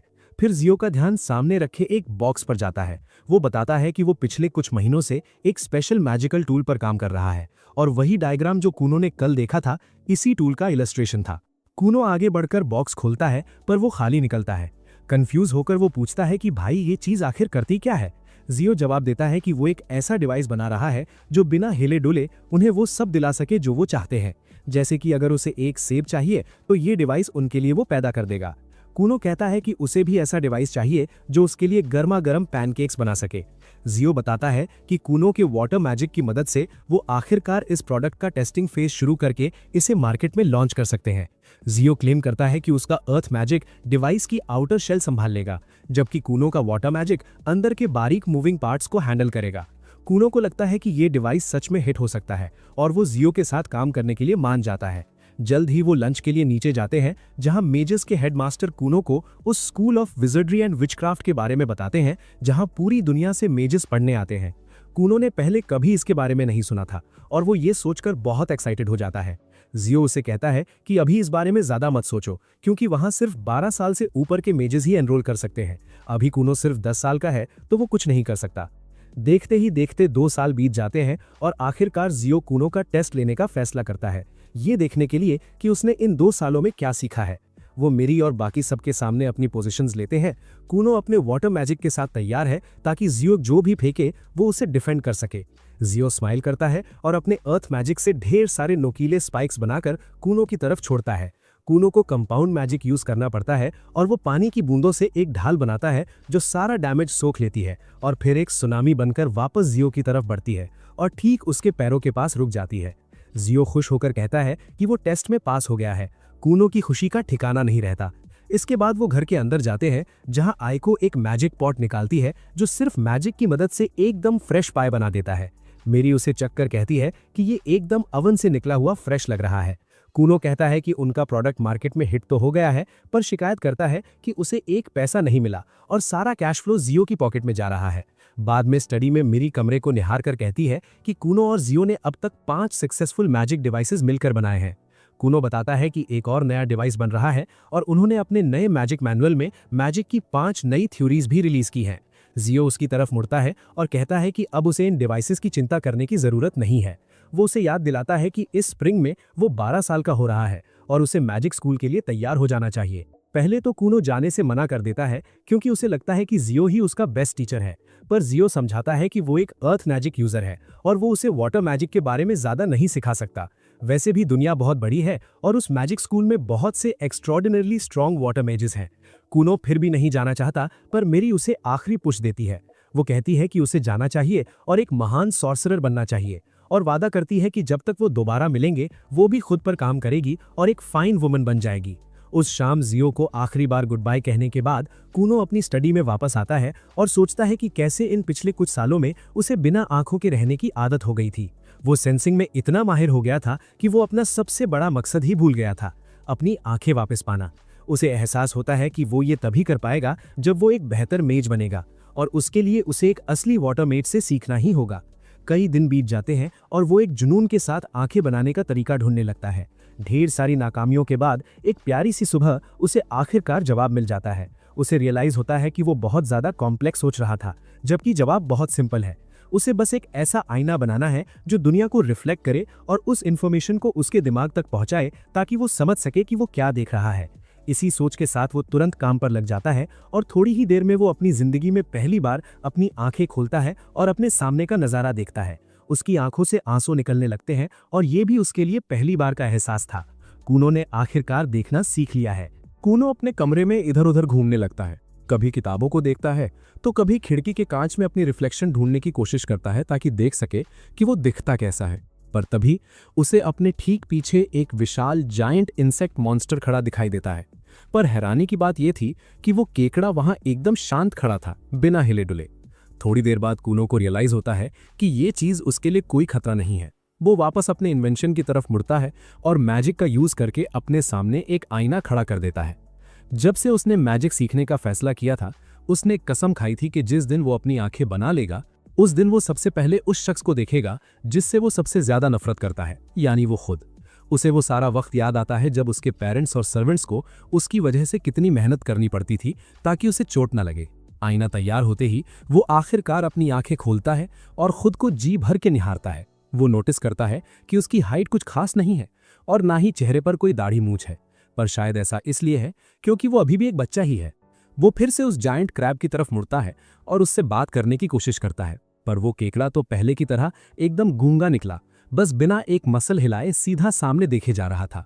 कूनो आइको को आवाज लगाता है जो बिना वक्त गवाए तुरंत हाजिर हो जाती है, पर कमाल की बात यह है कि वो उस जायंट क्रैब की तरफ एक नजर तक नहीं डालती और कूनो से बातें जारी रखती है, पूछते हुए कि क्या उसे कुछ चाहिए। अचानक उसकी नजर कूनो के पास हवा में तैरती एक अजीब सी मैजिकल बॉल पर पड़ती है और इस बात पर कि उसकी आंखें बंद होने के बजाय खुली हैं। वो खुशी के मारे उछल पड़ती है और पूछती है कि क्या उसने कामयाबी से देखने वाली आंखें बना ली हैं। कूनो स्माइल करके हाँ में सर हिलाता है, जिस पर आइको उसे लिपट जाती है और उसे बधाई देती है, पर इस चक्कर में वो मैजिकल बॉल हवा में उछल जाती है, जिससे कूनो को जोर का चक्कर आने लगता है। आइको कहती है कि उन्हें ये खबर तुरंत उसके पापा को देनी चाहिए और खुशी में आज दावत बनाने का ऐलान करती है। कूनो फिर से उस केकड़े को देखता है जो उसे ब्लैंकली घूर रहा था और वो सोचने लगता है कि क्यों ना वो आइको से कहे कि इसी केकड़े को पकाकर डिनर में परोस दे। फिर वो वापस आइको की तरफ देखता है और नोटिस करता है कि उसके सर पर एक सींग है। वो बड़ी सीरियसनेस से उससे पूछता है कि क्या तुम्हारे सर पर सींग है, पर आइको मजाक में जवाब देती है कि ये सींग सिर्फ तब निकलता है जब वो गुस्से में होती है और खुश होते ही गायब हो जाता है। कूनो को समझ नहीं आता कि इसका क्या मतलब निकाले, पर वो सोचता है कि उसने कभी अपने दिमाग में आइको को सींग के साथ इमेजिन नहीं किया था। कूनो को रियलाइज होता है कि अगर उसे असली रिजलर बनना है तो उसे अपनी फ्लर्टिंग जारी रखनी होगी, इसलिए वो तुरंत मक्खन लगाना शुरू करता है और कहता है कि ये हॉर्न उसे काफी हॉर्नी दिखा रहा है। आइको के पास इसका कोई जवाब नहीं होता, तो वो दोनों बस बाहर निकल जाते हैं। कूनो की जिंदगी में ये पहली बार था जब वो बाहर की दुनिया अपनी आंखों से देख रहा था। वो मैदान में खड़ा होकर सामने का नजारा देखता है, हरे भरे मैदान, दूर दिखते पहाड़ और बीच में एक शानदार किला। पर अजीब बात यह थी कि उसे वो सब नहीं दिख रहा था जो एक नॉर्मल इंसान को दिखता है, बल्कि उसके कलर्स एकदम उल्टे यानी इन्वर्टेड थे, जैसे सेटिंग्स में कैलिब्रेशन की गड़बड़ हो।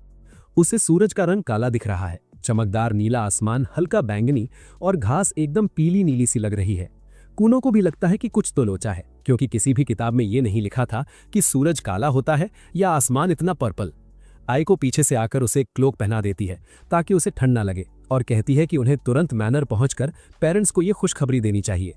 कूनो आखिरकार आइको से वो सवाल पूछ ही लेता है जो उसे कब से परेशान कर रहा था कि क्या उसे वो जायंट क्रैब दिख रहा है जो उनके पीछे खड़ा है। आइको को लगता है कि कूनो बस कोई फैंटेसी कहानी सुना रहा है और वो कहती है कि अच्छा, तो इस स्टोरी में मुझे एकदम कूल दिखाना। कूनो समझ जाता है कि इस औरत से बात करना बेकार है, तो वो उस केकड़े के साथ मैदान से होते हुए मैनर की तरफ बढ़ते रहते हैं। वो जानता है कि एक्सपेरिमेंट कामयाब तो रहा क्योंकि वो अब देख सकता है, पर उसके दिमाग में एक बात खटक रही है। उसे लग रहा है कि एक्सपेरिमेंट के दौरान कुछ गड़बड़ हुई है, क्योंकि उसे वो चीजें नहीं दिखनी चाहिए जो अभी दिख रही हैं। मैनर पहुंचकर वो आखिरकार अपने भाई को देख पाता है, जिससे उन कमेंटर्स को काफी खुशी होगी जिन्हें मेरी राइटिंग से पहले शिकायत थी। उसकी माँ और भाई दोनों ये जानकर फूले नहीं समा रहे कि वो देख सकता है। माँ खुशी के आंसू रोती हैं और भाई उसकी तारीफ करता है कि उसने वो कर दिखाया जो आज तक किसी ने नहीं किया था। लेकिन कूनो का ध्यान इन सब बातों पर नहीं है, क्योंकि उसे अपने भाई के पीठ पर शानदार पंख दिख रहे हैं, जैसे वो अभी किसी प्राइड परेड से आया हो, और उसकी माँ की आंखें अलग अलग रंगों की हैं। उसे लगता है कि ये दोनों कितने कूल दिख रहे हैं और उसे किसी ने पहले क्यों नहीं बताया। वो माँ से कहता है कि वो किसी राजकुमारी के नाटक की हीरोइन लग रही हैं, और भाई भी एकदम कड़क दिख रहा है। वो भाई की तरफ मुड़ता है और पूछता है कि क्या हमारे पेरेंट्स कोई सस्ते फरिश्ते हैं, पर इस परिवार को शायद सवालों का जवाब ना देने की बीमारी है, तो भाई बस पता नहीं कहकर टाल देता है। फिर वो आइको से पूछता है कि क्या इस दुनिया में लोगों के पंख होते हैं। आइको किसी इंग्लिश टीचर की तरह हर चीज का गहरा मतलब निकालने लगती है और कहती है कि हर कोई पंखों के साथ पैदा होता है और कूनो ने अभी अभी अपना फुल पोटेंशियल पाकर अपने पंख फैलाए हैं। कूनो समझ जाता है कि वो बेवकूफ़ों से घिरा हुआ है और ये केकड़ा, सींग, अजीब सी आंखें और पंख सिर्फ उसे ही दिख रहे हैं, यानी मामला गड़बड़ है। कूनो की आंखों ने उसके सामने एक ऐसी दुनिया खोल दी है जो किसी और को नहीं दिखती। अचानक उसे अपने पिता की कदमों की आवाज सुनाई देती है जो कमरे की तरफ भागते हुए आ रहे हैं। कूनो थोड़ा क्यूरियस होता है कि उसके डैड आखिर दिखते कैसे होंगे, पर जब वो उन्हें देखता है तो उसे थोड़ी चिड़चिड़ाहट यानी अनॉयंस होने लगती है। उसके पिता बिल्कुल निकलोडियन के किसी कंटेस्टेंट की तरह दिख रहे थे जिन पर अभी अभी किसी ने ग्रीन स्लाइम का डब्बा उलट दिया हो। उसके पिता बड़े जोश में उसे उसकी इस कमाल की अचीवमेंट पर बधाई देते हैं और कहते हैं कि वो तुरंत कैपिटल में कूनो की इस सक्सेस का ऑफिशियल लेटर भिजवाएंगे। थोड़ी ही देर में सब कमरे से बाहर निकल जाते हैं और वहां सिर्फ कूनो और उसका बड़ा भाई रह जाते हैं। कूनो को लगता है कि अब सवाल पूछने का सही मौका है, तो वो अपने भाई से पूछता है कि क्या हमारे डैड हमेशा से ऐसे ही स्लाइम बॉल दिखते हैं। उसका भाई तुरंत उसे मुंह बंद रखने को कहता है, क्योंकि अगर उसके पिता ने अपने बेटे के मुंह से इतनी कड़वी सच्चाई सुन ली तो बेचारे वहीं रोने लगेंगे। कूनो एक लंबी सांस लेता है और बस मुस्कुरा देता है। वो सोचता है कि उसके घर वालों की ये कंबाइंड एक तो किसी टूटे हुए टेबल लैंप से भी कम अजीब है। वो डिसाइड करता है कि वो अपने सारे डाउट्स सीधा अपने टीचर से ही क्लियर करेगा। अगली सुबह उसकी ये विश पूरी हो जाती है जब कैपिटल से रॉयल कैरेज मैंशन के दरवाजे पर रुकती है। इस कैरेज में प्रिंसेस मीरी, दारियो और खुद जियो सवार थे। कूनो तुरंत नीचे भागता है मीरी का स्वागत करने और उसे बड़े दिल से अपने मैनर में वेलकम करता है। मीरी तो फूले नहीं समा रही कि कूनो अब फिर से देख सकता है। वो कहती है कि उसने वो कर दिखाया है जो आज तक किसी और इंसान ने करने की हिम्मत नहीं की। कूनो ने अभी अपनी आंखें बंद रखी हैं क्योंकि वो अपनी होने वाली पत्नी को देखने से डर रहा है। उसे फिक्र है कि कहीं वो उसे देखकर चोक्ड यानी शॉक ना हो जाए। पर मीरी उससे आंखें खोलने की जिद करती है क्योंकि वो चाहती है कि कूनो उसे वैसा ही देखे जैसी वो असल में है। कूनो धीरे धीरे अपनी आंखें खोलता है और उसे निहारने लगता है। वो नोटिस करता है उसकी रीगल पॉस्चर, उसके सुंदर सुनहरे बाल जो धूप में सोने के लाखों धागों की तरह चमक रहे हैं, और उसकी मुस्कुराहट जो बहुत ही डेम्योर और माइंडफुल है। जब उसे लगा कि चलो कम से कम उसकी मंगेतर के साथ तो कुछ अजीब नहीं है, तभी उसकी नज़र मीरी के सर के ऊपर एक अकेले फेदर यानी पंख पर पड़ती है। वो इस बकवास से थककर एक ठंडी आह भरता है, पर मीरी को लगता है कि शायद कूनो को वो पसंद नहीं आई और वो इनसिक्योर होने लगती है। कूनो तुरंत अपने रिजलर स्किल सेट का यूज करता है ताकि मीरी को फिर से स्पेशल महसूस कराए। वो उसके उस पंख को आसमान में आजाद उड़ने वाले एक कबूतर यानी डव के पंख से कंपेयर कर देता है। दारियो उसी वक्त कैरेट से बाहर आता है और मजाक में कहता है कि ये डव अब तलवारबाजी में इतनी माहिर हो गई है कि अब ये डव से ज्यादा ही बाज लगती है। कूनो को दारियो की पीठ पर एक बहुत ही सुंदर और एथीरियल तलवार दिखती है और वो तुरंत उसके बारे में पूछने लगता है, पर दारियो को लगता है कि वो उसकी नॉर्मल तलवार की बात कर रहा है और वो स्टील की क्वालिटी और उसके फोर्ज्ड इन फायर होने की बातें शुरू कर देता है। कूनो समझ जाता है कि वो एथीरियल तलवार असली नहीं है और उसकी आंखें बस धोखा खा रही हैं। तभी उसे पीछे से जियो की आवाज सुनाई देती है। वो ऊपर देखता है तो जियो से इतनी सुनहरी रोशनी निकल रही थी कि उस चमक में कुछ भी दिखना नामुमकिन था। कूनो अपनी आंखें ढक लेता है और पूछता है कि क्या आप ही मेरे टीचर हो? इस ब्राइटनेस की वजह से मुझे कुछ दिख नहीं रहा। जियो को लगता है कि कूनो उसकी चापलूसी कर रहा है, तो वो अकड़ कर कहता है कि वो हमेशा से ही इतना चमकदार और शाइनिंग प्रेजेंस वाला रहा है। कूनो को समझ नहीं आता कि इन सेल्फ सेंटर्ड बेवकूफ़ों को अपनी बात कैसे समझाए। वो अपनी आंखें बंद करके जियो से अकेले में बात करने को कहता है और उसे एक कमरे में ले जाता है जहां वो सब कुछ सच सच बता देता है जो उसे दिख रहा है। जियो इस सिचुएशन की एब्सर्डिटी पर जोर से हंसने लगता है। उसे यकीन ही नहीं हो रहा कि कूनो को मीरी के सर पर एक क्विल यानी पंख दिखता है। वो कूनो को वॉर्न करता है कि उसकी प्रॉब्लम्स को हल्के में ना ले, क्योंकि वो मीरी से तब तक शादी नहीं करना चाहता जब तक उसके पास हमेशा एक क्रैब खड़ा रहे और मीरी के सर पर बिना किसी वजह के एक पंख हो। जियो इस प्रॉब्लम के बारे में सोचता है जिसमें कूनो को सारा नज़ारा अलग रंगों में दिख रहा है। जियो इस नतीजे पर पहुंचता है कि यहाँ दो पॉसिबिलिटीज हो सकती हैं। पहली ये कि वो लोगों की सोल यानी रूह की शेप देख पा रहा है, जिसका मतलब है कि वो क्रैब उसकी अपनी सोल का रिप्रेजेंटेशन है। दूसरी ऑप्शन ये है कि उसे मैजिक सिकनेस हो गई है जिसकी वजह से उसे विजुअल हैल्यूसिनेशंस हो रहे हैं। जियो वो वक्त याद करता है जब वो एक बहुत ही स्ट्रॉन्ग मैजिकल फील्ड वाले जंगल से गुजर रहा था, जिसकी वजह से वो बीमार हो गया था और उसे ऐसा लग रहा था जैसे उसने बहुत ज़्यादा ड्रिंक्स पी ली हो और उसे आसपास अजीब क्रीचर्स दिख रहे थे। कूनो को ये काफ़ी मिलता जुलता लगता है, पर जियो कहता है कि उनके पास अभी इतना डेटा नहीं है कि वो सही फैसला कर सके। वैसे भी वो कूनो को समझाता है कि हर जानवर दुनिया को अलग रंगों में देखता है। इसका मतलब ये नहीं कि उनकी नज़र खराब है, इसलिए उसे अपनी इस विजन को एक गिफ्ट समझना चाहिए, ना कि कुछ और। जब तक वो बाहर आते हैं सूरज ढल चुका होता है। जियो मीरी के सर पर पंख वाली बात याद करके फिर से हंसने लगता है।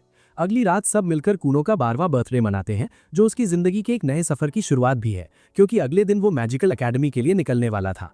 उसके पिता उसे एक नया वुडन स्टाफ गिफ्ट करते हैं, जबकि माँ उसे एक नया क्विल सेट देती है। उसका भाई उसे अच्छी जगहों पर खाने की एक किताब देता है जो उस जमाने की मिशेलिन गाइडबुक बन गई। रात को थोड़ी देर बाद आखिरकार मीरी अपना गिफ्ट निकालती है, जो कि एक ब्रेसलेट होता है, और वैसा ही एक मैचिंग पेयर उसने खुद भी पहना है। कूनो उसे बताता है कि वो उसे कितना मिस करने वाला है और वादा करता है कि वो जितनी जल्दी हो सके वापस आएगा। दोनों चांदनी रात के नीचे आखिरी बार एक दूसरे का हाथ पकड़ते हैं। अगले दिन पूरा परिवार उसे विदा करने के लिए तैयार होता है। उसकी माँ अपने आंसू नहीं रोक पा रही, पर उसके पिता उन्हें मजबूत बनने को कहते हैं क्योंकि उन्हें लगता है कि कूनो के लिए सबको छोड़कर जाना बहुत मुश्किल होगा और वो रोने लगेगा।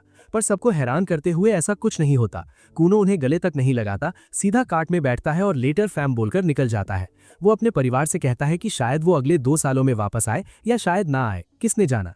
इसके साथ ही वो आइको के साथ आराम से बैठ जाता है और उन नए लोगों के सपने देखने लगता है जिनसे वो अकेडमी में मिलेगा और सोचता है कि वहाँ के सॉर्सरर्स आखिर कितने ताकतवर होंगे। कूनो और आइको अपना सफर 5 दिन तक जारी रखते हैं, जिसके बाद आइको बोर होने लगती है और पूछती है कि अकेडमी तक पहुंचने में कितना वक्त लगेगा। कूनो रिवील करता है कि अकेडमी काफी दूर है, तो उनका बेस्ट बेट ये होगा कि वो लगभग 1 महीने का ट्रैवल टाइम एस्टिमेट करे। कूनो जानता है कि आइको ने डिसाइड कर लिया है कि वो उसके साथ अकेडमी नहीं जाएगी, लेकिन पूछता है कि क्या वो अपने इस फैसले के बारे में श्योर है। आइको जवाब देती है कि वो काफी वक्त से शादी की उम्र में है और वो शादी करके सेटल डाउन करना चाहती है ताकि वो सही मायने में अपनी जिंदगी शुरू कर सके। वो क्लेम करती है कि अगर वो उसके साथ चलती रही तो किसी अच्छे रिश्ते के लिए बहुत बूढ़ी हो जाएगी। वो कहती है कि अब या कभी नहीं, क्योंकि अगर वो अब हारती है तो इसका मतलब होगा कि उसने पूरी जिंदगी जीने के ख्याल को ही छोड़ दिया। कूनो उसे इमोशनली ब्लैकमेल करने की कोशिश करता है और पूछता है कि क्या वो सोचती है कि वो उसके बिना जी सकता है, और आइको जवाब देती है कि अगर सच में ऐसा है तो क्या वो प्रिंसेस मीरी को एक तरफ रख के उससे शादी कर लेगा। कूनो तुरंत चुप हो जाता है, जानता है कि उसके पास कोई जवाब नहीं है, और खिड़की से बाहर देखता है जहां आखिरकार उसे अपने दादा का मैनर डोर नजर आता है। वो आखिरकार मैनर पहुंचते हैं और कूनो याद करने की कोशिश करता है कि आखिरी बार वो यहाँ कब आया था। आइको सब कुछ अच्छी तरह याद करती है और कहती है कि कूनो ने करीब 4 साल पहले अपने पूरे परिवार को यहाँ आने के लिए मजबूर किया था, जब उसने सुना था कि उसके दादा के पास जादू की किताबों से भरी एक बड़ी लाइब्रेरी है। उस वक्त कूनो किसी भी तरह से जादू सीखने की पूरी कोशिश कर रहा था, तो परिवार को साथ लाने के लिए उसने एक क्रिंज टिकटॉक डांस किया जब तक सब राजी नहीं हो गए। कूनो मुस्कुरा ही रहा होता है कि पीछे का दरवाजा खुलता है और उसके दादा खुशी से खुले बाहों के साथ बाहर आते हैं, कहते हैं कि उन्हें उसकी बहुत याद आई। कूनो भी उसी एनर्जी के साथ वापस जाता है और उनकी तरफ दौड़ता है और दोनों एक दूसरे को गले लगाने लगते हैं। कूनो अभी भी चीजें देख रहा है और अपने दादा को सर पर शैतानी सींगों के साथ देखता है। उसके दादा कहते हैं कि अकेडमी में एक्सेप्ट होने के इस मौके पर वो उसे जो भी चाहिए गिफ्ट में दिलवा देंगे। आइको तुरंत बूढ़े आदमी को रोकने की कोशिश करती है और खास कर कहती है कि कुछ करने से पहले कूनो की मां चाहती थी कि वो उनका भेजा हुआ खत पढ़े।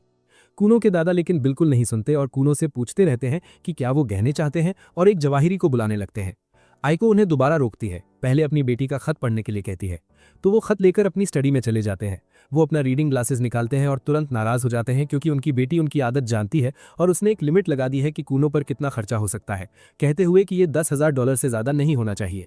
वो नाराज होते हैं ये क्लेम करते हुए कि इस इकोनॉमी में $10,000 कुछ भी नहीं है, लेकिन कूनो उन्हें याद दिलाता है कि वो अभी सिर्फ 12 साल का है, और आइको कहती है कि 10K उसकी 3 महीने की सैलरी है। दादा अभी भी कुछ बड़ा दिलाने पर अड़े हैं। कूनो को कहते हैं कि अगर उन्होंने माँ को नहीं बताया तो सब ठीक रहेगा, लेकिन कूनो कहता है कि अभी जो चीज़ वो चाहता है वो एक अलग मेड है, क्योंकि आइको आगे उसके साथ नहीं जाएगी। उसके दादा फिर नई मेड रिको को आगे लाते हैं, जो आइको की छोटी बहन है और उसके सर पर भी एक सींग है। वो कूनो का गर्माजोशी से स्वागत करते हुए कहती है कि उसने ये काम इसलिए लिया क्योंकि उसकी बहन ने रेकमेंड किया था और पे बुरी नहीं थी।